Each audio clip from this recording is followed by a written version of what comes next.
um dos elementos aqui também, a gente pegando a composição da dívida pública, né, olhando operações compromissadas, é esse vermelho mais claro, o verde é a relação de empréstimos com BNDES, e as operações compromissadas é o vermelho, tá, lá de cima. Tá? Só para vocês terem ideia, a compra de reservas, o peso que isso gera sobre a composição da dívida bruta. Então, esses elementos não são absolutamente analisados, né, quando a gente faz todo o debate da política de austeridade. Então, duas coisas querendo chamar atenção para nós. Não há explosão de gastos, certo? Há uma trajetória ascendente de alguns gastos importantes, especialmente do gasto com previdência, que é resultado, obviamente, de um acordo, né, da população desde a Constituição de 88, que agora estamos vendo que está sendo rompido. Né? E gastos com pessoal bastante controlados, e os demais gastos, principalmente nos períodos mais recentes, também sofrendo um controle bastante expressivo, ainda que em 2014 tenha havido um aumento de alguns desses gastos.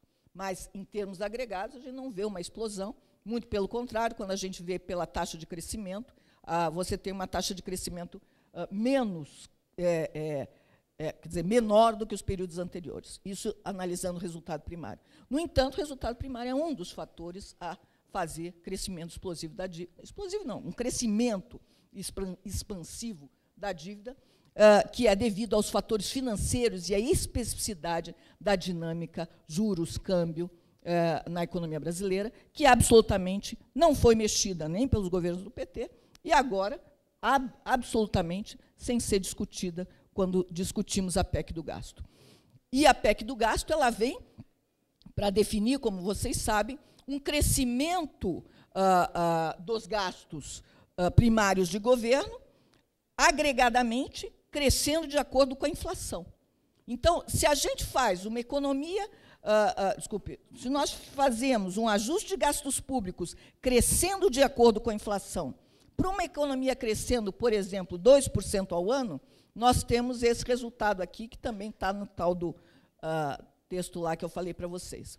Tá? Então, vocês vão ver, se a economia cresce 2% ao ano e as despesas primárias crescem de acordo com a inflação, vocês vão ver que, nessa hipótese aqui, tá, você vai ter uma redução do total de gastos primários, né, da economia, ano a ano, e, em 10 anos, você vai ter uma redução abrupta, né, do gasto primário, e, em 20 anos, enorme. Então, você, na verdade, o que trata da reforma constitucional que nós tivemos no final do ano passado foi, efetivamente, uma redução do tamanho do Estado na economia brasileira.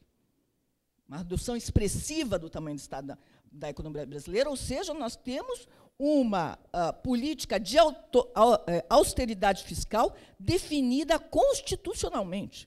Não tem país no mundo que tenha feito isso. Né? E sem regra de escape e sem vinculação com a análise do crescimento do PIB. Então, na verdade, é um projeto de redução do tamanho do Estado. Esse é o primeiro elemento. Segundo elemento, mudando, obviamente, os mínimos constitucionais vinculados à saúde e à educação, que agora só podem crescer, só podem não, vão crescer pelo menos, de acordo com o texto constitucional, de acordo com a inflação. Então, nesse exemplo aqui que eu estou dando para vocês,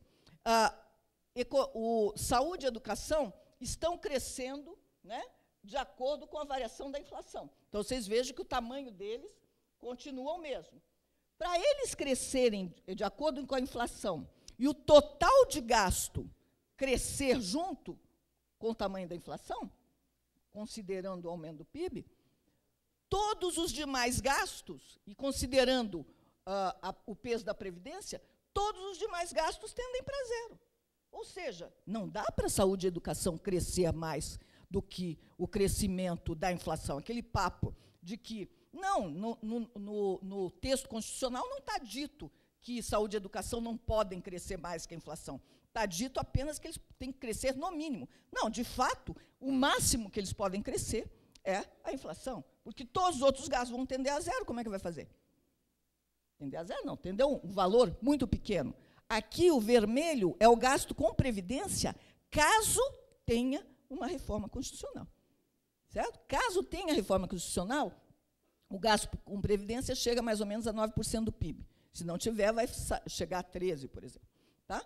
Caso tenha reforma constitucional, chega a 9% do PIB. Certo? Então, mesmo na hipótese da reforma constitucional, é uma redução absurda de todos os demais gastos e um controle absurdo de saúde e educação, sem mexer em absolutamente nada do lado financeiro do déficit. Tá?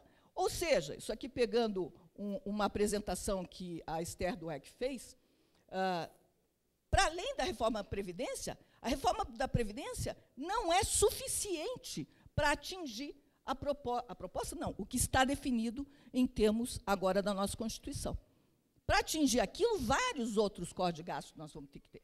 Certo? Vai ter que ter, por exemplo, reforma da Previdência, reforma dos benefícios de prestação continuada, evitar novos aumentos de salário mínimo, redução do número de famílias contempladas com Bolsa Família, reforma do abono salarial e do seguro-desemprego, redução dos subsídios agrícolas e industriais, redução dos investimentos públicos, que, como vimos, é um fator fundamental de alavancagem do crescimento, redução dos gastos de saúde e educação em relação aos atuais mínimos constitucionais, revisão de diversas leis e atos normativos de repasse a estados e municípios, redução das demais políticas finalísticas de todos os ministérios, fim da reposição da inflação nos salários dos servidores públicos e, possivelmente, reforma da Previdência dos servidores, como estamos vendo, com impactos de curto prazo, que é o que nós estamos vendo agora na reforma da Previdência.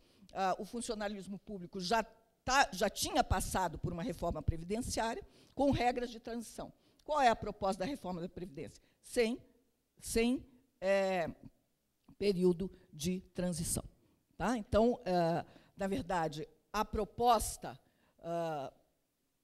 fundamental é que o novo regime fiscal visa reverter uma trajetória histórica de crescimento real do gasto público, o que implica numa ruptura dos acordos políticos e sociais relacionados a essa dinâmica, mesmo considerando uma eventual retomada de crescimento.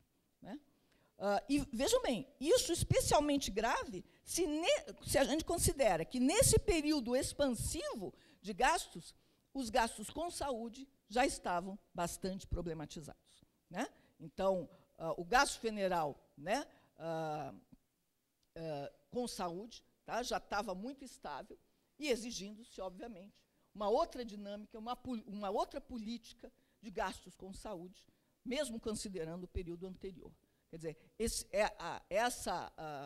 o ajuste que vem constitucionalmente prevê a variação do gasto com saúde pela inflação. Já está uma porcaria antes. Agora, imagina, resultando pela variação da inflação. Então,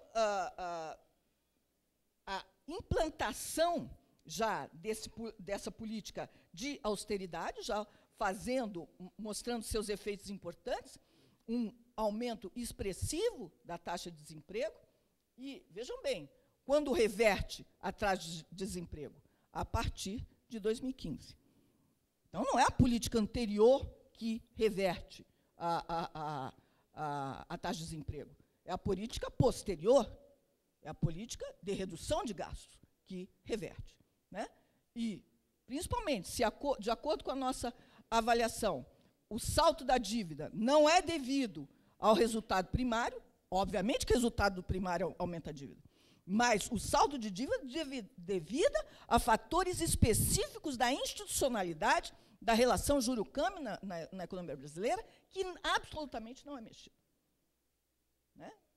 E você implanta uma política de austeridade que, obviamente, reverte a trajetória de taxa de desemprego.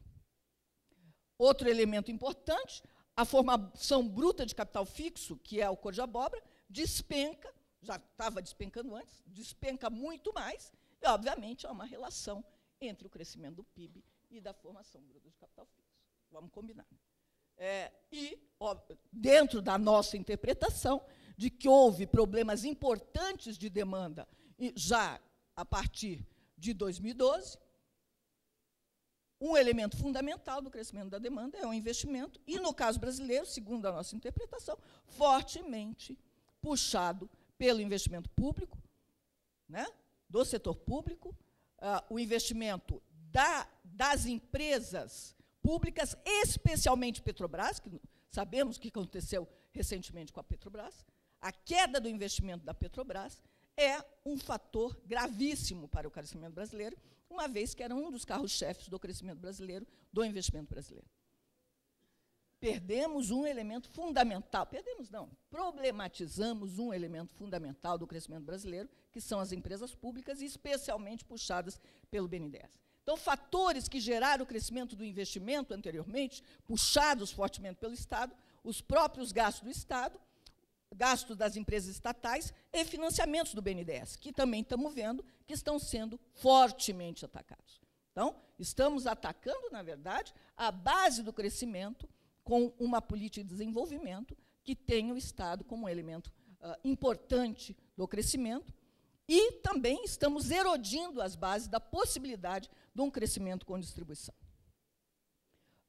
Aqui os dados da participação da indústria no PIB, né? Vocês vejam indústria de transformação e o total da indústria, o cor de abóbora, também caindo bastante recentemente. Aqui a relação entre PIB em azul e o PIB da indústria, obviamente, também relacionados, né? Aqui o PIB, 1995 igual a 100, ali está 1000, mas é igual a 100, né? O PIB e o PIB da indústria, então, obviamente, ambos tendo uma relação correlata. Bom, aqui. Hoje, outro elemento importante, a relação crédito-PIB foi um fator importante de crescimento, e depois de 2008, fortemente puxado pelo crédito direcionado, que é o cor de abóbora. Então, o crédito livre já decrescendo, já estando constante relativamente desde 2008. Parte importante é o crédito direcionado, aqui entrando o BNDES, Caixa Econômica Federal e Banco do Brasil, mas fortemente BNDES. Agora, vocês já vão vendo uma desaceleração. Então, fatores que geravam crescimento importante, que eram fatores distributivos ligados às transferências de assistência e previdência social, que cresceram no Brasil devido à manutenção de altos níveis de carga tributária e devido ao próprio crescimento da economia com aumento real de salário mínimo. Então, quando você cresce, você põe mais gente pelo lado informal da economia, e quando se aumenta o salário mínimo, você aumenta as transferências de assistência e previdência, que são elementos importantes para o consumo. E você aumenta o consumo com maior distribuição. Junto com isso, aumentos do investimento, que foram maiores do que o consumo, puxados principalmente pelos investimentos públicos, pelos investimentos das empresas públicas e pelo financiamento do BNDES. E, por fim, pelo setor externo, que nós sabemos que, desde 2008, tem uma desaceleração do comércio mundial. Ou seja, o investimento é o fator fundamental do crescimento, na medida que o consumo perde dinâmica, porque o consumo é uma função da renda. Quando a renda cai, o consumo cai. Então, o investimento é um elemento fundamental, problema de dinâmica vinculada à demanda, problema dinâmico de demanda. E, para nós, o investimento é um fator fundamental. E você vê que nós estamos erodindo as condições de fazer uma política de crescimento, e, mais do que isso, uma política de crescimento distributivo. Então, a meu juízo, nós estamos numa situação bastante problemática. Ontem fizemos alguma discussão lá no GT, e uma das coisas importantes, qualquer que seja a alternativa, já estamos trabalhando agora com uma PEC que já define gastos limitados e altamente problemáticos. Já estamos trabalhando com reformas importantes, né, que vão erodir a base da distribuição social. Já estamos trabalhando com um ataque ao BNDES. Já estamos trabalhando agora com uma mudança da regulação do marco do petróleo, né, como a possibilidade aí do setor externo entrar em novas bases de petróleo, e o fato também de termos mudado o mínimo de conteúdo nacional vinculados à área de petróleo. Ou seja, a situação da retomada de crescimento, já por si só teríamos que ter um outro modelo, certo? Mas um modelo, a nosso juízo, que fosse de crescimento, mantendo distribuição de renda. As condições de retomada para esse modelo estão mais difíceis do que estavam antes. Outro elemento fundamental, sabemos o que acontece com as empreiteiras também, né?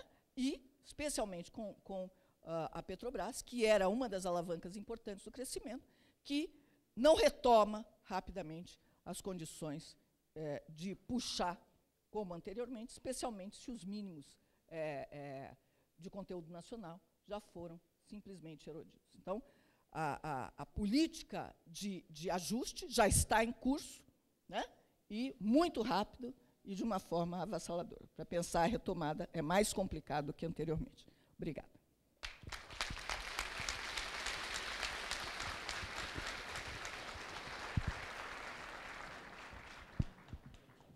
Muito obrigado, professora. Muito obrigado, professora Vanessa. Uma apresentação absolutamente maravilhosa, extremamente informativa. Professor Pedro Paulo.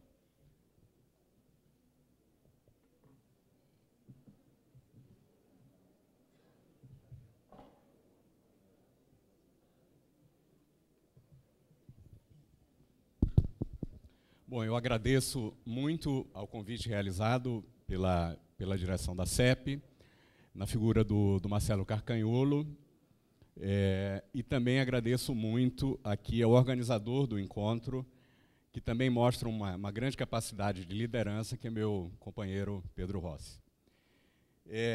Bom, eu combinei com a Vanessa, nós trabalhamos já há muito tempo escrevendo coisas em comum, inclusive as publicações do GT de Macro. Não é? Esse livro aqui, Austeridade para Quem, é de 2015 e pode ser baixado na internet em vários lugares no Brasil Debate, na Caros Amigos, na Carta Maior. Tá?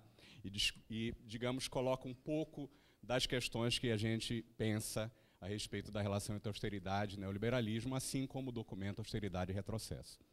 O que eu vou fazer,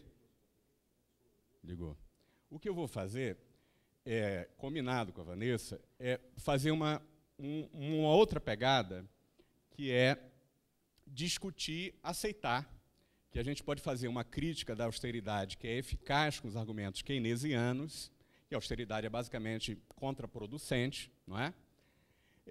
Mas perguntar uma outra coisa. Será que a austeridade quer mesmo o crescimento? Não é? Meu ponto central é o seguinte, que a austeridade, sem dúvida nenhuma, ela recorre a uma legitimação que alude à gestão familiar, que confunde macroeconomia com orçamento doméstico, sem dúvida nenhuma, mas ela também recorre a duas coisas essenciais, e que estão vinculados ao projeto neoliberal também. Ela recorre às bases éticas arcaicas de todas as civilizações, que passam, no fundo, pela crítica do conforto privado, e ela recorre ao projeto ético-disciplinar capitalista, que é sintetizado de uma forma, digamos, completa pelo programa neoliberal. Tá? Então, meu ponto é que vale, mas não basta dizer que a austeridade não funciona. É preciso entender também para o quê, qual a finalidade para o que ela quer funcionar, e daí criticar seu projeto mais amplo, que é a sua vinculação com o neoliberalismo. Né? Sintetizando, o projeto qual é? É retirar todos da segurança e do comodismo. Criar deliberadamente insegurança pelo aguçamento da concorrência e disciplinar, diria o Foucault, as almas para controlar os corpos de maneira a produzir a máxima competitividade da empresa e do país. Tá? Esse é o ponto central. O argumento pró-austeridade no Brasil, a gente já sabe qual é. A Vanessa colocou muito bem, e a questão também do chamado Pacto Social da Democratização, que justifica o conjunto de reformas neoliberais que estão sendo executadas agora, como a gente sabe. Não é? Então, o argumento é que você terá a recuperação do crescimento em abstrato depois da redução dos salários reais e dos gastos sociais dos salários indiretos da Constituição Federal, porque isso vai permitir o aumento da poupança privada e ela gerará o investimento privado com máxima eficiência. E o bolo precisa crescer antes que haja qualquer tipo de distribuição. Tá? O problema é o seguinte, esse argumento não tem menor evidência internacional, e já está assentado internacionalmente que não tem. O FMI, em 2014, fez uma meia-culpa, afirmando que o aumento da desigualdade reduz o crescimento, com análise comparativa internacional. O Peter Lindner, que é um grande historiador econômico, já tinha, em 2004, feito um estudo da relação entre gasto social e crescimento econômico para mostrar o seguinte, que o aumento do gasto social e das políticas redistributivas não custou em nenhum país crescimento do PIB. Pelo contrário, acelerou o crescimento do PIB, ampliou a arrecadação tributária e se pagou. Tá certo? E há toda uma linha de pesquisa que ele coordena que mostra que isso ocorre em praticamente todos os países, a não ser exceções que não têm a ver diretamente com a relação entre gasto social e desenvolvimento. Tá ok? Então não tem a menor evidência. Eu vou passar aqui, desculpa. Eu vou passar aqui alguns slides que não precisa. Agora, é claro, a crítica keynesiana racional à austeridade é bem feita, e é importante. A gente tem que estar sempre recuperando. A ideia central é que, se você tem estoque de riqueza acumulado e se você tem crédito, o investimento não depende da poupança corrente, do fluxo de poupança corrente. Certo? Pelo contrário, o consumo, como a Vanessa colocou muito bem, pode levar ao aumento do investimento porque há recursos ociosos que são mobilizáveis com demanda efetiva. Certo? Logo, contra o argumento neoliberal, a concentração da renda não é condição para o investimento. O investimento pode ser induzido pelo aumento da massa salarial e, ao contrário, prejudicado pela falta de demanda. Né? Mas isso também há muitos estudos econométricos que mostram isso, inclusive Peter Lindner, a distribuição de renda para os mais pobres, como o FMI 2014 admitiu, né, porque os mais pobres têm mais propensão a consumir, tende a ocupar os recursos ociosos, induzir investimentos e ampliar a taxa de crescimento. Então, não dá para dizer que a base do argumento neoliberal, que o aumento dos lucros gera crescimento, que provoca um gotejamento, um trickle-down para o resto da sociedade e leva os salários. Pelo contrário, o aumento salarial, salário direto ou indireto, provoca um trickle-up para os lucros e para aumento do bolo, é um fermento do crescimento do próprio bolo, digamos assim. E o gasto público, infraestrutura e serviços públicos, aumenta a demanda, os lucros, ocupa a capacidade, induz investimentos e a própria arrecadação tributária. Esse é o argumento keynesiano que a gente faz, não é? E está muito bem estruturado aí nos dados. Tem alguns dados aqui muito interessantes para falar disso. Por exemplo, estudo do IPEA sobre o multiplicador do gasto social, que foi reiterado recentemente pelo Sérgio Gobetti e pelo Oraí, mostrando que o gasto social tem impacto sobre o crescimento da renda que provoca um aumento da arrecadação que o financia. Tá certo? Mais do que vários tipos de gasto privado, inclusive, e juros da dívida pública. Juros da dívida pública tem um multiplicador inferior a 1, óbvio, porque o estoque de riqueza, como Fernando Nogueira da Costa mostra muito bem, é controlado por uma plutocracia no Brasil que não tem necessidade de consumo imediato, óbvio. Então, é gasto esterilizado, evidentemente, né? Riqueza abstrata, esterilizada. Salários baixos, esse é um gráfico da Laura Carvalho, que está aqui nesse livro, com base na pesquisa de orçamento familiar, na última do IBGE, mostrando que até R$ 2.500, a propensão a consumir é 1 ou mais, porque as famílias se endividam. É óbvio que isso vai produzir um ciclo, mas é muito diferente da propensão a consumir das famílias mais ricas, que são aquelas que, como a Vanessa colocou muito bem, são objeto de subsídio fiscal no Brasil. Não é? Esse aqui é mais um gráfico, a gente não pode deixar de citar sempre, nossa amiga Esther Dweck, mais um gráfico que a gente roubou dela, né, Vanessa? Que é o crowding-in do investimento público e privado. É muito claro que o investimento público não provoca um crowding out, mas traz o investimento privado conjuntamente. Né? Dito tudo isso, vou querer mudar um pouco aqui a pegada para dizer o seguinte, por que essa coisa da austeridade, da restrição ao consumo como a solução dos males, e até a necessidade de crise, é algo que nos toca, que toca as pessoas de uma maneira que não é só pelo fato de estar vinculada à ideia do orçamento familiar. Por quê? Porque todas as tradições religiosas e civilizatórias enfatizavam o papel da austeridade e da restrição do consumo. Tá certo? Qual é a base material, digamos, fazendo uma discussão materialista da questão, dessa moralidade austera? É que as sociedades eram basicamente baseadas num ciclo produtivo natural